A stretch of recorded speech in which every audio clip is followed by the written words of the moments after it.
चंद गुजारिशात पेश करना चाहना कि जिहड़ी बयानियां की गल कर रहे हैं, मैं अज तारीख के हवाले नाल कहना चाहना कि ये गल बिल्कुल गलत है कि पाकिस्तान सिर्फ और सिर्फ पंजाबियों ने बनाया है।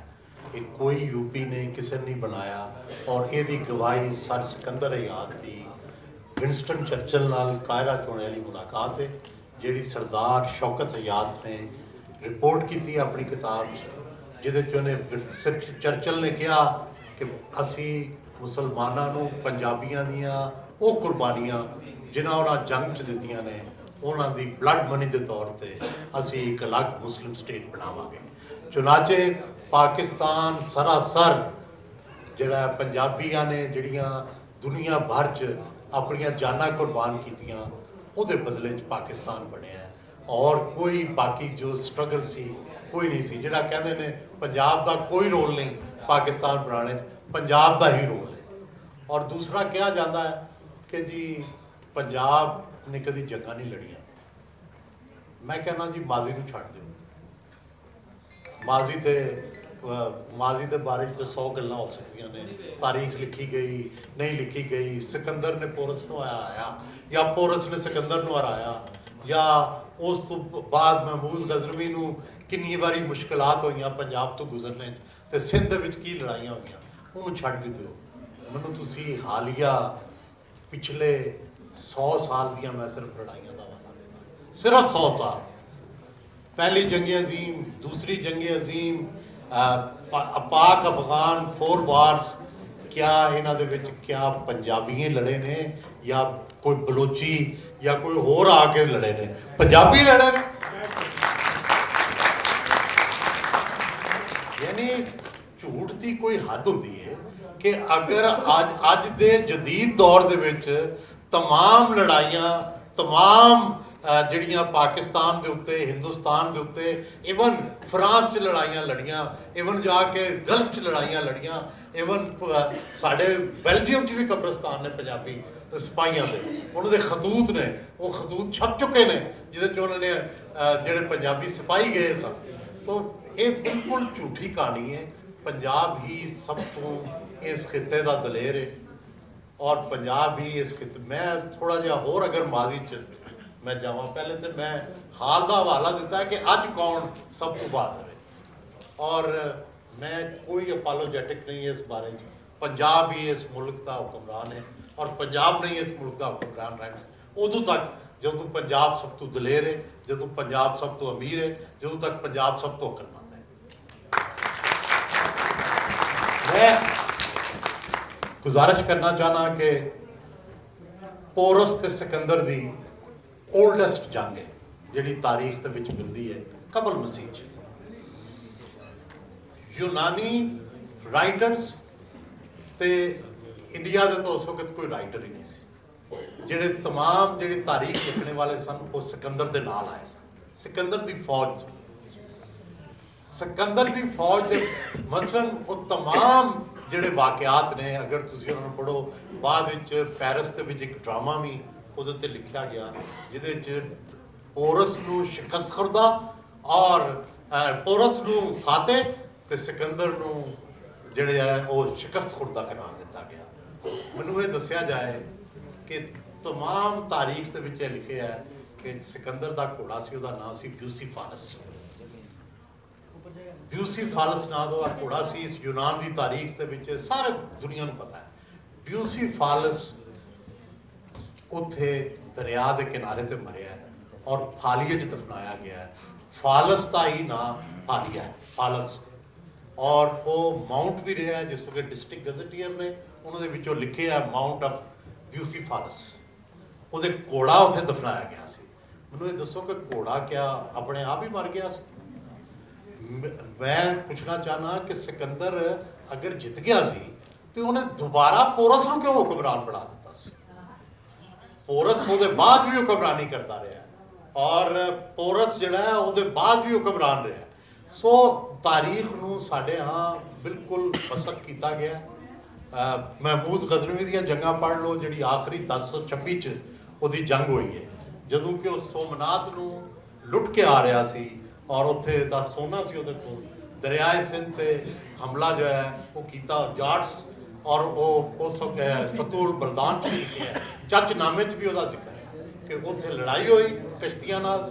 फिर महमूद गजनवी ने आके मुल्तान च क्याम किया, उत्थों दोबारा कश्तियां बनवाइयां, फिर हमला होया जिससे फिर जट्टां नूं शिकस्त हुई और बकौल चचनामा दे 1 लाख जट जिहड़ा है वो तहे तेग किया। तो बुनियादी गल इह कि कभी भी पंजाब कभी भी मैं नहीं कहता कि असी हमलावर रहे हैं, असी साडा मकसद असी कारोबारी राहदारी भी रहे हैं, लेकिन पूरी तारीख और अज तक की तारीख अज तक ते फौज का मेजर हिस्सा अगर पंजाब चो है तो पंजाब बुजदल किस तरह है। पंजाब अगर अज भी तमाम लड़ाइयाँ 6 लड़ाइयाँ तो पाकिस्तान लड़ चुके हैं, वार इकानमी के उत्ते मुल्क चल रहा है, तो वो कौन लड़ता है? पंजाबी लड़ते हैं ना।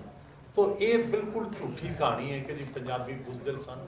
हाँ, पंजाबियों का एक मसला सी जिहड़ा कि मैं बहुत सारे जिहड़े मौजूदा साडे तारीख निगार ने उन्होंने तो इख्तलाफ करना, जिन्हों का यह ख्याल है कि जिहड़े मुगलों के खिलाफ सन और अंग्रेज़ों नाल मिल गए वो कोई गद्दार सन।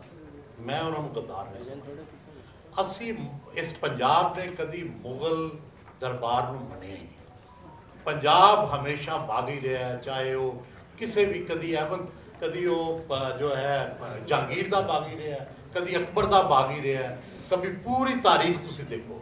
और फिर रणजीत सिंह जिहड़ा सी वो भी मुगल दरबार का बागी है। इसलिए अंग्रेज़ों नाल मिलना कोई साजिश नहीं सी, कोई गद्दारी नहीं सी।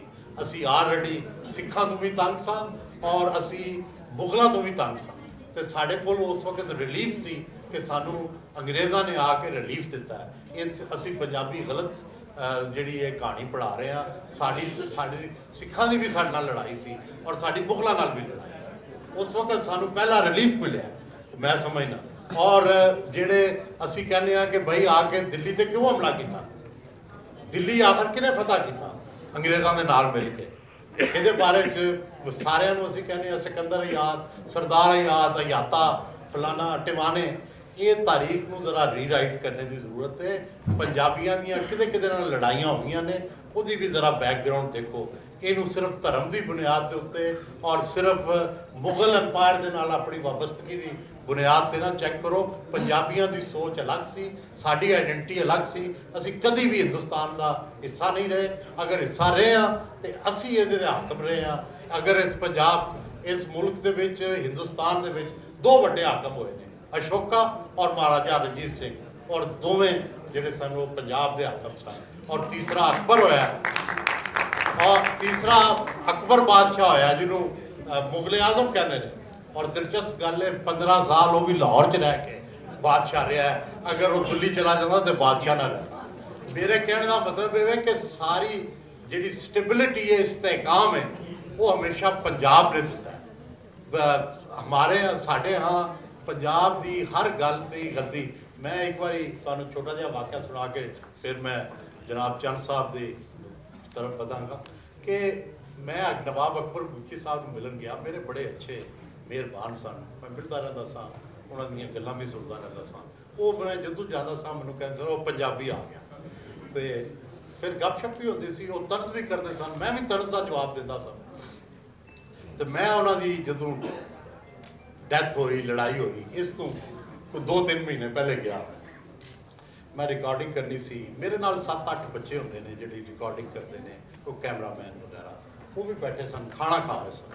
तो नवाब साहब ने मैनूं कहा कि ये पंजाबी बड़े बेगैरत होते हैं।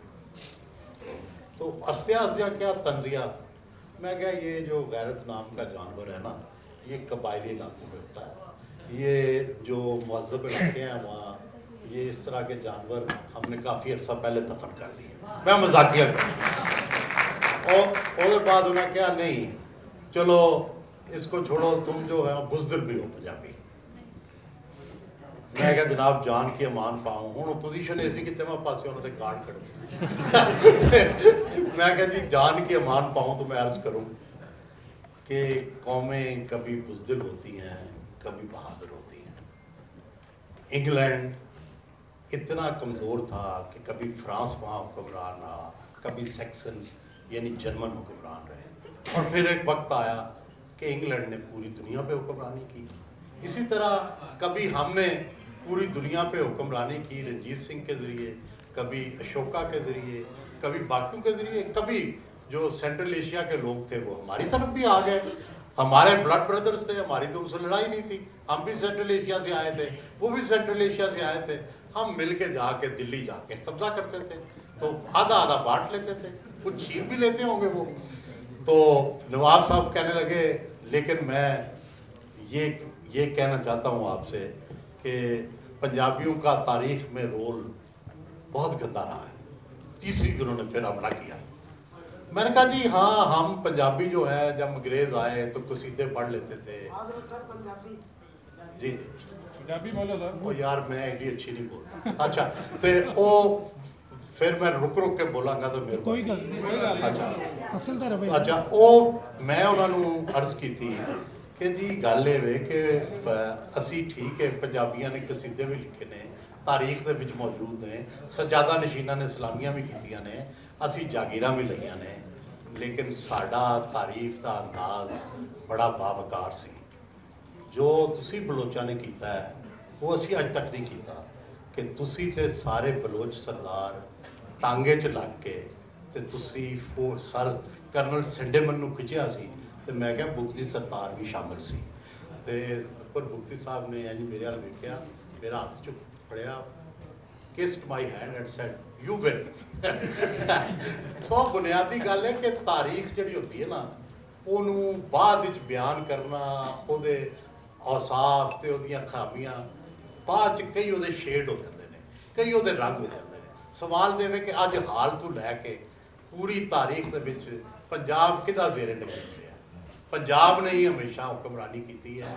ਔਰ ਜਾਂ ਅਗਰ ਕਿਸੇ ਕੋਈ ਹੋਰ ਹੁਕਮਰਾਨ ਰਿਹਾ ਤੇ ਅਸੀਂ ਉਹਦੀ ਹੁਕਮਰਾਨੀ ਮੰਨੀ ਨਹੀਂ। ਪੂਰੀ ਤਾਰੀਖ ਦੇ ਵਿੱਚ ਇਹ ਪ੍ਰਿੰਸੀਪੈਲਿਟੀਜ਼ ਰਹੀਆਂ ਨੇ, ਇਹ ਆਜ਼ਾਦ ਰਿਹਾ, ਇਹ ਆਟੋਨੋਮਸ ਰਿਹਾ, ਜਾਂ ਇਹਦਾ ਹੁਕਮਰਾਨ ਜਿਹੜਾ ਹੈ ਉਹਨੇ ਅਫਗਾਨਿਸਤਾਨ ਵੀ ਹੁਕਮਰਾਨੀ ਕੀਤੀ ਹੈ, ਉਹਨੇ ਪੂਰੇ ਪੰਜਾਬ। ਔਰ ਤੁਸੀਂ ਭਾਵੇਂ ਇਹਨੂੰ ਬੁਰਾ ਸਮਝੋ ਅੱਛਾ ਸਮਝੋ, ਅੱਜ ਵੀ ਪੰਜਾਬ ਹੀ ਇਸ ਖਿੱਤੇ ਦਾ ਹੁਕਮਰਾਨ ਹੈ। ਪੰਜਾਬ ਹੀ ਅੱਜ ਤੱਕ ਪੂਰੇ ਖਿੱਤੇ ਨੂੰ ਦੀ ਹੁਕਮਰਾਨੀ ਕਰ ਰਿਹਾ ਹੈ।